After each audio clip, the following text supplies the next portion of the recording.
Welcome to D. Holloway's Midlife Takeover, where it's never too late to pursue life on your own terms and your own time because you absolutely deserve it. All right, let's get into this video. If you are a black person on social media, I'm telling you right now, you are being brainwashed.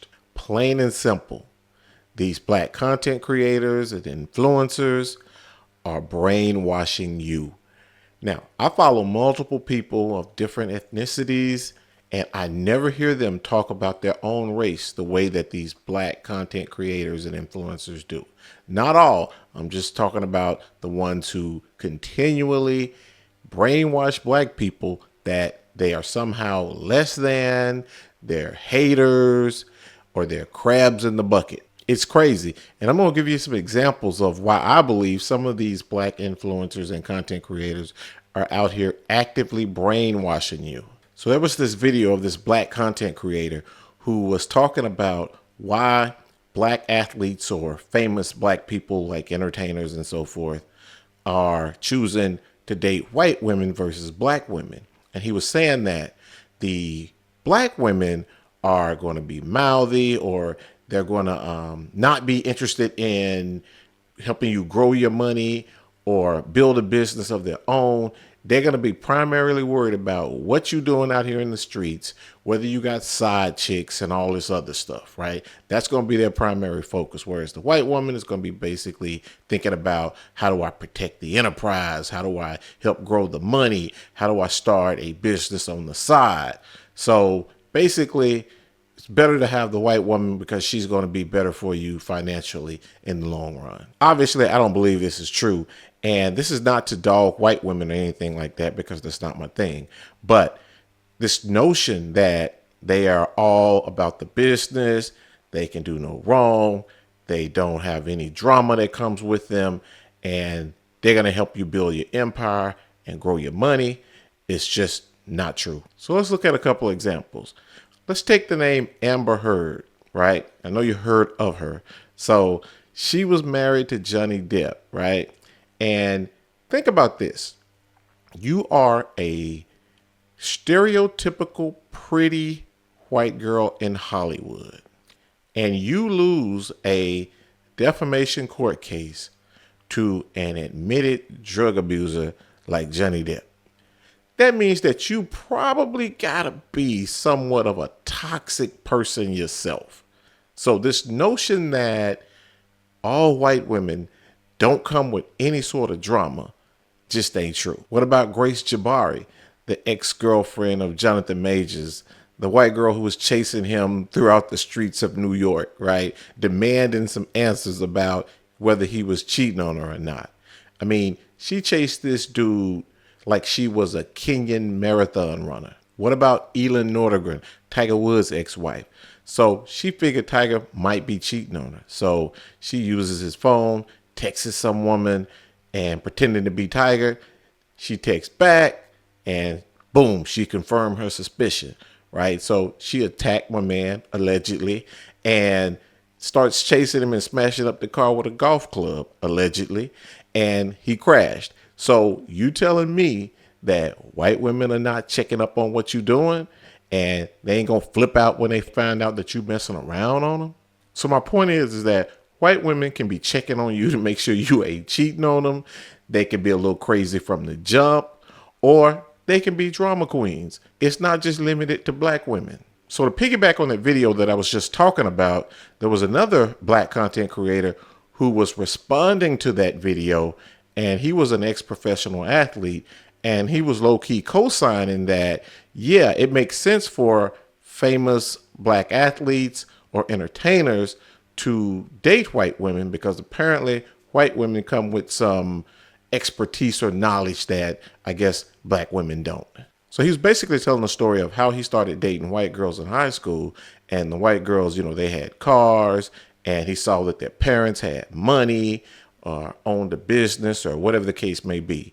And he felt like, hey, these girls are learning stuff from their parents about how to manage money, how to make money, how to build a business. So yeah, they're going to be better candidates for girlfriends or wives in the future.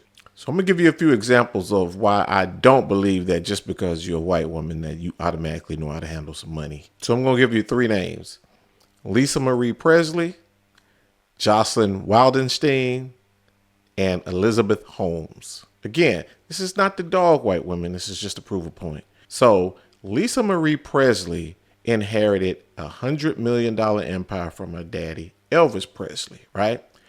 And at the time of her death, it was reported that she had $95,000 in cash, about $715,000 in some stocks and some bonds, and a $1 million debt that she owed to the IRS.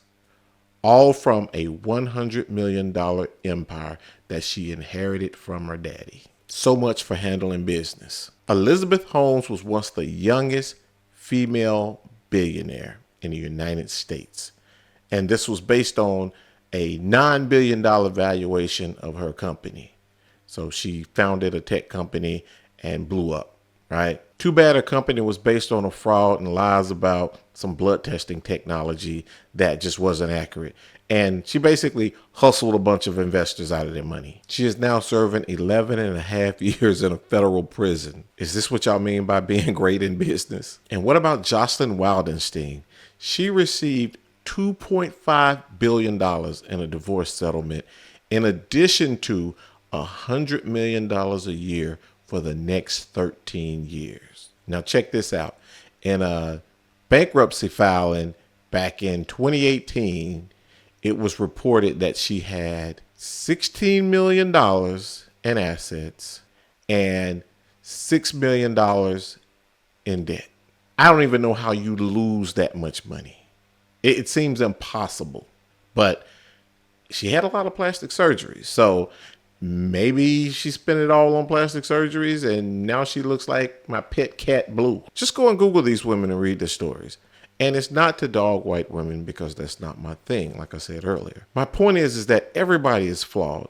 The fact that some people think that having a white woman all of a sudden is going to elevate them to some status of being too big to fail is crazy. So this last one bugs the shit out of me.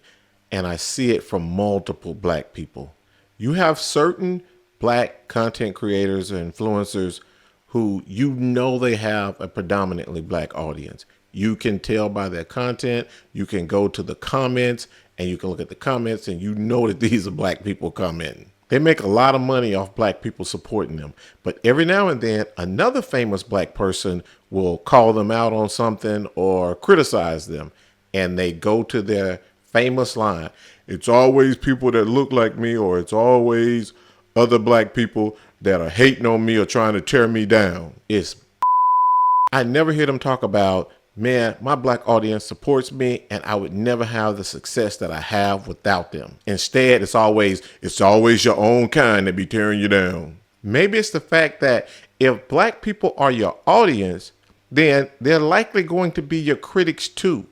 Look, I'm not a big critic of Joe Rogan, right?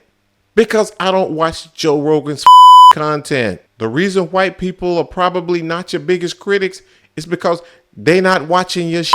Instead of spreading this false narrative about black people being haters or crabs in the bucket, why don't you show them some love because they supporting your black ass? These white people are not talking about you because they're not watching you or listening to you. I could ramble on and on about this, but I think you get my point.